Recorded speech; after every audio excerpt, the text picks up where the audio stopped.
بسم اللہ الرحمن الرحیم۔ ایک سمندر، ایک راستہ اور ایک بادشاہ جو اپنی طاقت کو خدا سمجھ بیٹھا تھا۔ آج کی یہ کہانی صرف پرانی تاریخ کا ایک واقعہ نہیں ہے، یہ کہانی ہر اس انسان کے لیے ہے جو سچ کو ٹالتا ہے، جو چیتاونی کو مذاق سمجھتا ہے، جو اپنے گھمنڈ کے سامنے ہر نشانی کو چھوٹا کر دیتا ہے اور پھر جب پانی گلے تک آ جاتا ہے تب کہتا ہے اب میں مان گیا۔ ہم بات کر رہے ہیں فرعون کی، اس فرعون کی جس نے سالوں تک ظلم کیا، جس نے انسانوں کو غلام بنایا، جس نے اپنے محلوں کو طاقت کی آخری منزل سمجھ لیا اور پھر اس نے ایک دن سمندر کے سامنے اپنی اوقات دیکھی۔ لیکن آج کا سب سے بڑا سوال یہ ہے، جب فرعون ڈوبنے لگا اور اس نے ایمان کا اعلان کیا تو حضرت جبریل علیہ السلام نے اس کے منہ میں کیچڑ کیوں ڈالا؟ اس سوال میں ایک راز چھپا ہے، اللہ کی رحمت کا راز اور انسان کے اخلاص کا راز، اور یہ بھی کہ آخری پل پر بولا گیا ایک جملہ ہر بار توبہ نہیں ہوتا۔ آج ہم اس واقعے کو ایسے سنیں گے جیسے ہم خود اس رات کے قافلے میں ہیں، ریگستان کی ٹھنڈی ہوا ہمارے چہرے کو چھو رہی ہے اور پیچھے دھول کا ایک طوفان اٹھ رہا ہے جس کے اندر فرعون کی فوج ہے اور سامنے ایک گہرا سمندر ہے۔ اور یاد رکھیے، یہ کہانی جتنی باہر گھٹتی ہے اتنی ہی اندر بھی کٹتی ہے، کیونکہ فرعون صرف ایک شخص نہیں، فرعونیت ایک بیماری ہے اور سمندر صرف پانی نہیں۔ کبھی کبھی یہ وہ حالات ہوتے ہیں جو انسان کے سامنے کھڑے ہو کر پوچھتے ہیں اب بتا تو سچ مانتا ہے یا ابھی بھی اپنے گھمنڈ کو؟ قرآن ہمیں بتاتا ہے کہ اللہ نے بنی اسرائیل کو سمندر کے پار کرایا اور فرعون اپنی فوج لے کر ان کے پیچھے آیا ظلم اور دشمنی کے ساتھ، یہاں تک کہ جب ڈوبنا اسے آلے گیا اس نے کہا میں ایمان لایا کہ کوئی معبود نہیں سوائے اس کے جس پر بنی اسرائیل ایمان لائے اور میں مسلمانوں میں سے ہوں۔ لیکن اس بیان سے پہلے ایک لمبا اتہاس ہے، ایک لمبی ضد ہے، ایک لمبا ظلم ہے اور اللہ کی طرف سے دی گئی مہلتیں ہیں۔ ذرا اس دور کو محسوس کیجئے، دن کی روشنی مگر دلوں میں اندھیرا، محلوں کے اوپر چمکتا ہوا سونا مگر جھوپڑیوں میں روتے ہوئے بچے، دربار میں ہنسی مگر گلیوں میں سسکیاں، اور ہر سانس کے ساتھ ایک ڈر کہ آج کس کا گھر اجڑے گا، آج کس کی محنت چھین لی جائے گی، آج کس کی زندگی پر کسی اور کا حق سمجھا جائے گا۔ فرعون نام نہیں، ایک نشہ ہے، طاقت کا نشہ، حکومت کا نشہ، اپنے آپ کو سب سے بڑا سمجھنے کا نشہ۔ وہ چاہتا تھا کہ لوگ اس کے سامنے جھکیں اور جو نہیں جھکتے انہیں کچل دیا جائے، اور یہ کچلنا صرف شریروں کا نہیں ہوتا، یہ کچلنا امیدوں کا ہوتا ہے، یہ کچلنا انسان کی پہچان کا ہوتا ہے، یہ کچلنا اس آواز کا ہوتا ہے جو ایک دن اٹھ کر کہہ دے میں غلام نہیں ہوں۔ بنی اسرائیل اسی کچلے جانے والے لوگوں میں تھے، ان کے گھروں میں ڈر تھا، ان کی سانسوں میں گھٹن تھی اور ان کے دلوں میں ایک سوال تھا، کیا کبھی یہ رات ختم ہوگی؟ اور سنیے، یہ سوال صرف ان لوگوں کا نہیں تھا، یہ سوال آج بھی بہتوں کے دل میں ہے۔ کئی لوگ کسی فرعون کے نیچے دبے ہیں، کبھی کسی انسان کے، کبھی کسی سسٹم کے، کبھی اپنے ہی نفس کے، اور ہر رات اندر سے آواز آتی ہے کیا کبھی یہ رات ختم ہوگی؟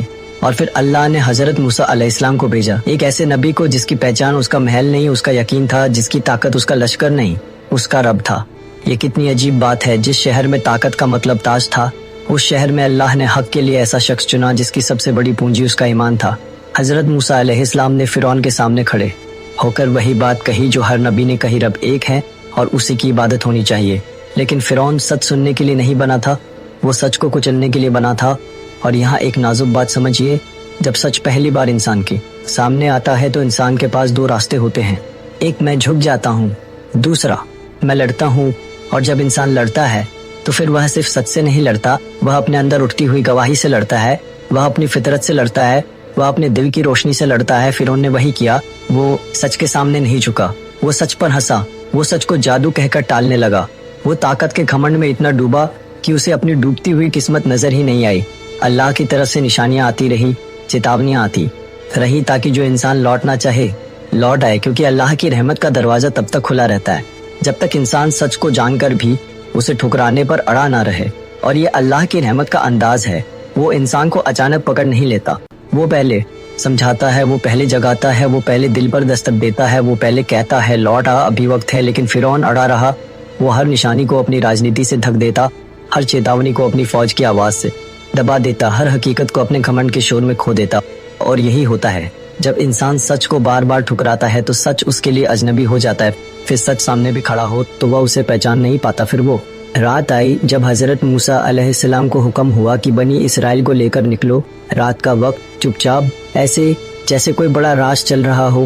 آپ سوچئے، ایک قوم جو سالوں سے غلام ہے، جس نے کبھی آزادی کا سواد نہیں چکھا، اب اچانک چل پڑی ہے اندھیرے میں، امید کے سہارے، ایک نبی کی رہنمائی میں۔ کسی کے پاس سامان کم ہے، کسی کے پاس بچہ ہے، کسی کی چال دھیمی ہے، کسی کی سانس تیز ہے، اور کسی کے دل میں ڈر کہ کہیں فرعون کو پتہ نہ چل جائے، اور یہ ڈر بالکل انسانی تھا، کیونکہ جو جرم سالوں تک روز دیکھے وہ ڈر بن کر رگوں میں اتر جاتا ہے۔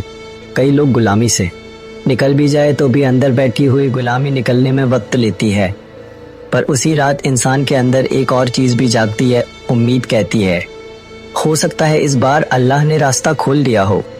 امید کہتی ہے ہو سکتا ہے اس بار ہم بچ جائیں۔ امید کہتی ہے ہو سکتا ہے اس بار صبح الگ ہو۔ لیکن فرعون کو پتہ چل گیا، اور جب ظالم کو لگتا ہے کہ اس کا شکار بھاگ رہا ہے تو اس کا گھمنڈ اور ہنسا دونوں جاگ جاتے ہیں۔ اس نے فوج تیار کی، گھوڑے، ہتھیار، سینک، اور وہ نکل پڑا نہیں صرف پکڑنے کے لیے بلکہ مٹانے کے لیے۔ یہاں ایک بات اور جوڑیے، ظالم کا مسئلہ یہ نہیں ہوتا کہ تم بھاگ گئے، ظالم کا مسئلہ یہ ہوتا ہے کہ تم نے ہمت کیسے کی، کیونکہ ظالم چاہتا ہے کہ لوگ صرف اس کے ہاتھوں میں نہیں اس کے خیال میں بھی قید رہیں۔ اور جب کوئی قوم در کے دائرے سے باہر نکلتی ہے تو فرعونیت کو لگتا ہے اس کی بادشاہت کی جڑیں ہل رہی ہیں۔ صبح کا سورج نکلا اور وہ منظر بن گیا جس پر اگر کیمرہ اوپر سے ہو تو آپ دیکھیں گے ایک طرف سمندر، دوسری طرف دھول کا طوفان، اور بیچ میں ڈرتی ہوئی بھیڑ۔ بنی اسرائیل نے پیچھے دیکھا اور ان کی سانسیں رک گئی۔ فرعون کی فوج ان کے سر پر تھی، اب آگے سمندر ہے، پیچھے موت۔ یہی وہ جگہ ہوتی ہے جہاں انسان کا یقین ٹیسٹ ہوتا ہے، یہی وہ جگہ ہوتی ہے جہاں زبان نہیں، دل بولتا ہے۔ بنی اسرائیل گھبرا گئے، کہا یقیناً ہم پکڑے گئے، اور سچ کہے تو انسانی نظر سے یہی لگ رہا تھا۔ یہاں آپ اس بھیڑ کو محسوس کیجئے، کسی کی ہتھیلیاں کانپ رہی ہیں، کسی کی آنکھوں میں آنسو ہیں، کسی کے ہونٹ سوکھ گئے ہیں، کوئی اپنے بچے کو سینے سے چپکا کر بس یہی سوچ رہا ہے اب کیا ہوگا۔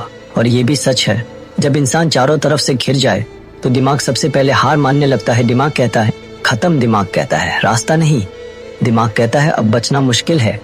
لیکن حضرت موسیٰ علیہ السلام کا دل انسانی نظر سے آگے دکھ رہا تھا۔ انہوں نے کہا ہرگز نہیں، میرے ساتھ میرا رب ہے، وہی مجھے راستہ دکھائے گا۔ یہ بات آسان نہیں ہے، جب سامنے پانی ہو، پیچھے تلوار، اور آپ کے ساتھ بوڑھے، بچے اور کمزور لوگ ہو، تب ہرگز نہیں کہنا صرف ہمت نہیں، ایمان ہے۔ اور دھیان دیجئے، انہوں نے یہ نہیں کہا میرے پاس کوئی پلان ہے، انہوں نے یہ نہیں کہا میرے پاس کوئی چال ہے، انہوں نے یہ کہا میرے ساتھ میرا رب ہے۔ کبھی کبھی ایمان کا سب سے بڑا ثبوت یہی ہوتا ہے کہ انسان اپنے سہاروں کو چھوڑ کر اللہ کے سہارے پر ٹک جائے۔ پھر اللہ کا حکم ہوا اور حضرت موسیٰ علیہ السلام نے اپنی لاٹھی سمندر پر ماری، اور وہ ہوا جسے صدیوں سے لوگ سنتے ہیں اور دل کانپ جاتا ہے۔ سمندر پھٹ گیا، پانی دونوں طرف ایسے کھڑا ہوا جیسے پہاڑ ہوں، اور بیچ میں ایک سوکھا راستہ بن گیا۔ یہ صرف راستہ نہیں تھا، یہ اللہ کی طرف سے ایک جواب تھا، تم ڈرو مت، میں تمہارے ساتھ ہوں۔ اب ذرا اس لمحے کو دھیمے دھیمے دیکھیے، ایک سیکنڈ پہلے سب کچھ بند، ایک سیکنڈ بعد راستہ کھلا، اور یہ کھلنا صرف پانی کا نہیں تھا، یہ دلوں کا کھلنا تھا، یہ ڈر کا ٹوٹنا تھا، یہ غلامی کے تالے کا گرنا تھا۔ بنی اسرائیل آگے بڑھے، ان کے قدم کانپ رہے تھے، لیکن ہر قدم کے ساتھ دل میں ایک نئی روشنی اتر رہی تھی۔ سوچئے، دائیں طرف پانی کی دیوار، بائیں طرف پانی کی دیوار، اور بیچ میں آپ، اور اوپر آسمان، اور پیچھے موت، اور پھر بھی آپ چل رہے ہیں، کیونکہ اب چلنے کا نام صرف چلنا نہیں ہے، اب چلنا یقین ہے۔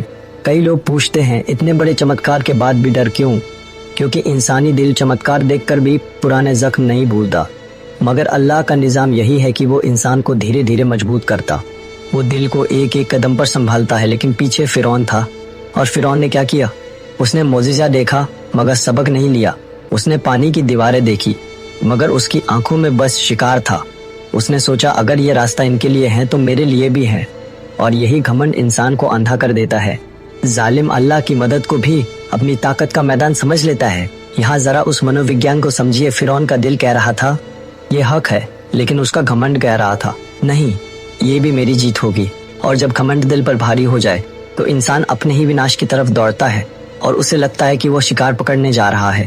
فرعون اپنی فوج لے کر اسی راستے پر اتر آیا، گھوڑے دوڑ رہے ہیں، سینک چلا رہے ہیں، اور پانی کی دیواریں جیسے گواہی دے رہی ہو کہ یہ راستہ رحمت کا ہے مگر تمہارے لیے نہیں۔ حضرت موسیٰ علیہ السلام اور بنی اسرائیل کا آخری انسان جب دوسرے کنارے پر پہنچا تو اب قافلہ سرکشت تھا، اور اسی پل اللہ کا حکم ہوا، سمندر جو رکا ہوا تھا مل گیا، راستہ بند ہو گیا، اور فرعونی فوج پانی کے بیچ گر گئی۔ اب وہ چیخیں تھی جو پہلے دوسروں کو ڈراتی تھی، اور اب وہ گھوڑے تھے جو پہلے رعب سے چلتے تھے اور اب لہروں سے لڑ رہے تھے۔